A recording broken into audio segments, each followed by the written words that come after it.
So this week our reading features the central figure of the Hebrew Scriptures, King David. I gave a summary of where we have come since last week's reading, but I want to give you some background to this particular scene. So just to review, the Ark of God was built by Moses back in Exodus, and it contains the Ten Commandments. It even had a seat on the top of it where Moses would go to meet God. It was more than just a symbol of God. It was the embodiment of God among them. It was so powerful that they took it with them into battle, and their leaders consulted it for guidance. But as a punishment for the disobedience of Eli's sons, the Ark of God was captured by the Philistines after they defeated Israel in battle. Now, this was so devastating to Eli that when he heard it, he fell over dead. But when his daughter-in-law heard about the loss of the ark, she went into labor and delivered a child whom she named Ichabod, which means the glory has departed from Israel. That would be a tough one to live down, I would imagine. And then she too died. However, so the Ark of God is now with the Philistines, but it causes them so many problems. People are dying, they're getting tumors. So the Philistines decide, we've got to get rid of this thing. So they decide to tie it to 2 oxen and just set it loose. Let them take it away. So the oxen take it back to Israel, to the town of Beth Shemesh. And at first the people are really happy to see it. They rejoice at seeing it, and so they receive it. But pretty soon it starts to cause them some problems too, in part because they don't quite receive it properly. So they decide they've got to get rid of it too. They don't want to have this thing around either. So they sent word to the people of Kiriath Jearim saying, you got to come here and take this thing away from us. And so they come, and the people from Kiriath Jearim come, and they do take it away, and they take it to the house of Abinadab, whose son has been trained to take care of it. And there it stays for a very long time. So there's this period in Saul where the Ark of God is around, it exists, it's safe, it's not going to hurt anybody, it won't get stolen or damaged. Most families have something like that, some treasure that they value, something that reminds them of their history or of who they are. A lot of times we keep these treasures high on a shelf somewhere where it gathers dust, but we look at it every once in a while and we remember what it means to us. When I was a kid, my parents had this beautiful Italian silver pot. I found it on some rainy afternoon when I was bored and snooping around in some closet. I pulled it out and I took it apart. The top unscrewed and there was this metal filter in it, but I couldn't figure out what it was. So I asked my mother, and she said it was an espresso pot that she and my dad had bought when they lived in San Francisco. My parents lived in San Francisco in the 1950s, before they had children. I think it was the golden age of the city. There was a lot of artists there, but the hippies hadn't arrived yet.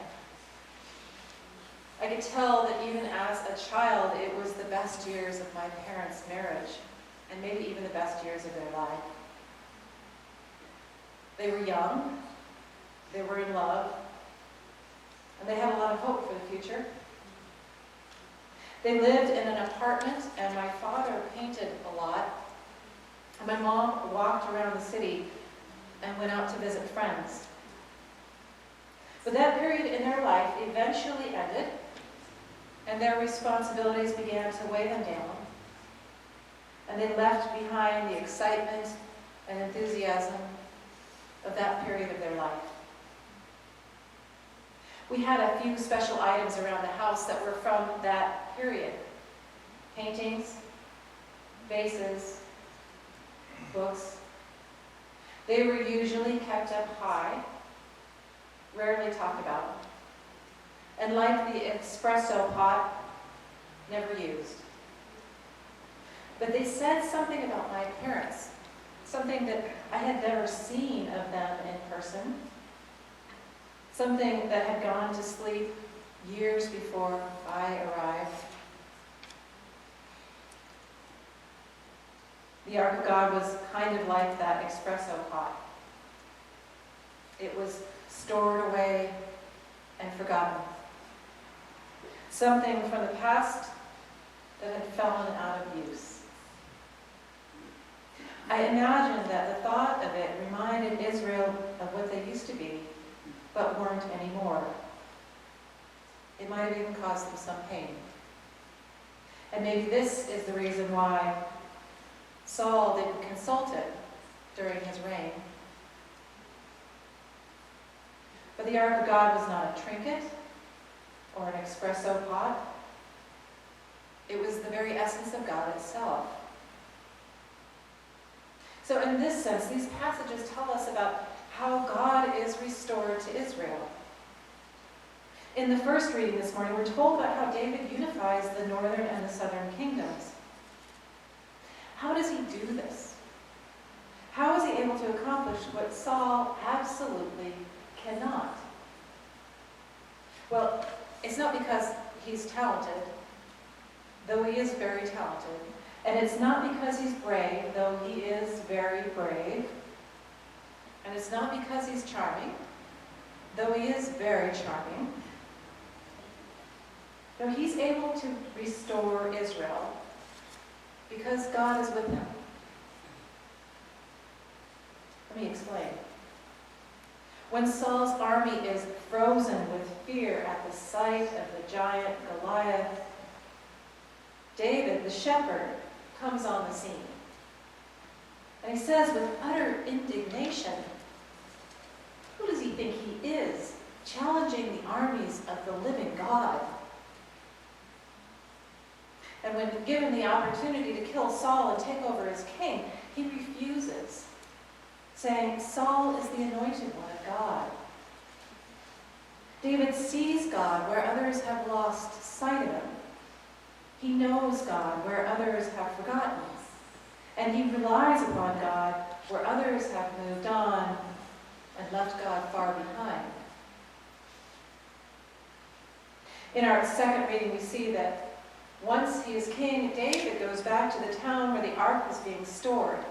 He pulls it out, he dusts it off, and parades it into the city of Jerusalem. He has brought God back to the people, reminding them of who they are. They're the people of the living God. This is what the cheering is all about. This is what the dancing and the song and the celebration is for. When God is restored to the center of our lives, we're free to be joyful. And this doesn't mean that difficult things don't happen. In fact, difficult things happen before the chapter ends. But there's this core of joyfulness that's not extinguished even in the midst of trouble. David is a flawed character. He makes a lot of mistakes. In fact, one of his first big mistakes is seen at the end of the chapter, soon after he becomes king. But there's also something very childlike about him. We're told that he's a man after God's own heart. I always think of that as meaning that he pursues God above all else. God is his first passion, his greatest devotion. And this alone gives him an inner renewal, a sense of trust that allows him to dance. This Sunday is also Reformation Sunday. We remember today our roots in the Reformation And particularly as Presbyterians, we remember the contributions of John Calvin to our Christian faith.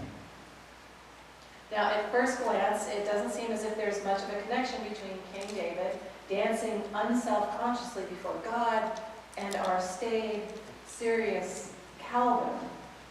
In fact, I think Calvin actually banned dancing in Geneva. But nevertheless, the two men actually share more than you would think. They have something similar in the core of their convictions. Calvin, too, insisted that God was not only the cause of all creation, but that God is with us wherever we go, even unto death. Our Book of Order puts it this way. Central to the Reformed tradition is the affirmation of the majesty, holiness, and providence of God who creates, sustains, rules, and redeems the world in the freedom of sovereign righteousness and love. Sovereign righteousness and love. In other words, God will do what God will do. God is Lord. And no matter what we do, God is still the Alpha and the Omega. Now, some might feel that this deprives us of our free will, something that's horribly oppressive. But on the contrary, I would argue that it is incredibly freeing. An idea that can deliver the kind of joy and unselfconscious freedom that Israel felt in the presence of their God at the time of David. No matter where you go, God is there. No matter what you do, God is there. No matter what the end will be, God has decided it in sovereign righteousness and love. We do not control God. We surrender to God. All burdens are lifted, all worries are gone. They're replaced by the love and wholeness of eternity. But others would say that if my worries and burdens are lifted and God has decreed at the end, then I don't need to do anything. I don't need to follow Christ or concern myself with my brothers or sisters. I don't need to do good or be kind. And this is not the kind of message that you want to spread if you're trying to hold a community together, especially as we go into stewardship season and we need people to sign up to do work, or when we're concerned with budgets and resources. But to this, Calvin would say, all the good you do, all the love that you give, the resources that you share, and the care that you provide others comes from the irresistible pull of God's Spirit and not from your own decision. God is always the first cause. And can you imagine this church, what it would look like if we danced like Israel before God? Not wringing our hands, trying in vain to shape a future that we cannot possibly predict or control, but give out of abounding love, knowing that God is both the provider and the receiver of our gifts. God is the place that we left. God is the road we walk on. And God is the destination towards which we are heading. The title of my sermon comes from the hymn that we're about to sing. The words, while life and thought and being last, remind us that praise can encompass our whole lives and everything that we do. And this is not because God needs to hear our gratitude, but because everywhere around us, wherever we look, there God is. And the only possible response to that is to sing Alleluia. Amen.